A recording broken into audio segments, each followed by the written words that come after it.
السلام علیکم رحمۃ اللہ وبرکاتہ۔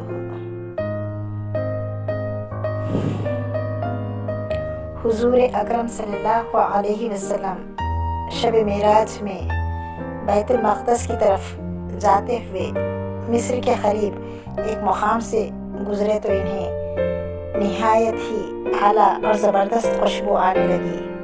آپ صلی اللہ علیہ وسلم نے حضرت جبرائیل علیہ السلام سے پوچھا کہ یہ خوشبو کیسی ہے؟ جواب ملا کہ فرعون کی بیٹی کی خادمہ مشاطہ کی اور اس کی اولاد کی خبر سے آ رہی ہے۔ یوں تو فرعون کے پاس کئی خادمائیں تھیں۔ حضرت جبرائیل علیہ السلام نے مشاطہ کا قصہ بیان کیا۔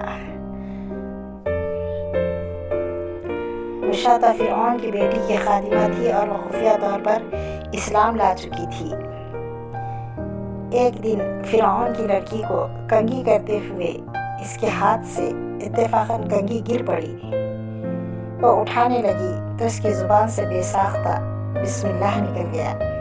اس پر شہزادی نے کہا، تو نے آج عجیب کلمہ بولا، رب تو میرے باپ فرعون ہی ہے، تو پھر تم نے یہ کس کا نام لیا ہے؟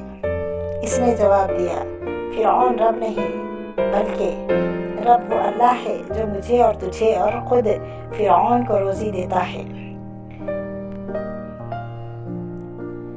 شہزادی نے کہا، اچھا تو میرے باپ کے سوا کسی اور کو اپنا رب مانتی ہے؟ اس نے جواب دیا، ہاں میرا اور تیرا اور تیرے باپ کا سب کا رب اللہ تعالیٰ ہی ہے۔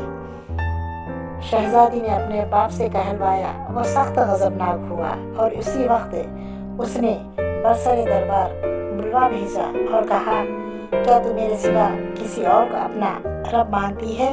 اس نے کہا، میرا اور تیرا رب اللہ تعالیٰ ہی ہے جو بلندیوں اور بزرگی والا ہے۔ فرعون نے اسی وقت حکم دیا کہ تانبے کی جو گائے بنی ہوئی ہے اس کو خوب تپایا جائے، اور جب بالکل آگ جیسی ہو جائے تو اس کے بچوں کو ایک ایک کر کے اس میں ڈالا جائے، آخر میں خود اسے بھی اسی میں ڈال دیا جائے۔ چنانچہ وہ گائے گرم کی گئی۔ جب آگ جیسی ہو گئی تو حکم دیا کہ اس کے بچے کو ایک ایک کر کے اس میں ڈالنا شروع کرو۔ اس نے کہا، بادشاہ ایک اور درخواست میری منظور کرو، وہ یہ کہ میری اور میرے ان بچوں کی ہڈیاں ایک ہی جگہ ڈال دینا۔ اس نے کہا، اچھا تیرے کچھ حقوق ہمارے ذمہ ہیں، اس لیے یہ منظور ہے۔ اس کی دونوں بچیاں اس کی آنکھوں کے سامنے ڈال دی گئیں اور وہ فوراً جل کر راکھ ہو گئے۔ پھر سب سے چھوٹے کی باری آئی جو ماں کی چھاتی سے لگا دودھ پی رہا تھا۔ فرعون کے سپاہیوں نے اسے گھسیٹا تو اس نیک بندی کی آنکھوں تلے اندھیرا چھا گیا۔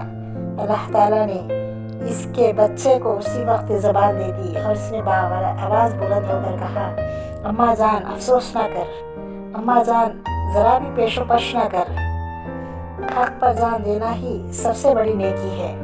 چنانچہ انہیں صبر آ گیا، اس بچے کو بھی آگ میں ڈال دیا گیا۔ آخر میں اس کی ماں کو بھی اسی آگ میں جلا کر مار دیا۔ یہ خوشبو مہکی اسی کے جنت کے محل سے آ رہی ہے۔ سبحان اللہ۔ ہمارے دلوں کو بھی اللہ پاک، ہمارے جذبوں کو بھی اللہ پاک خالص محبت سے بھر دے۔ تمام امت مسلمہ کو بھی ایمان پر ثابت قدم رکھنا نصیب فرما۔ آمین ثم آمین یا رب العالمین۔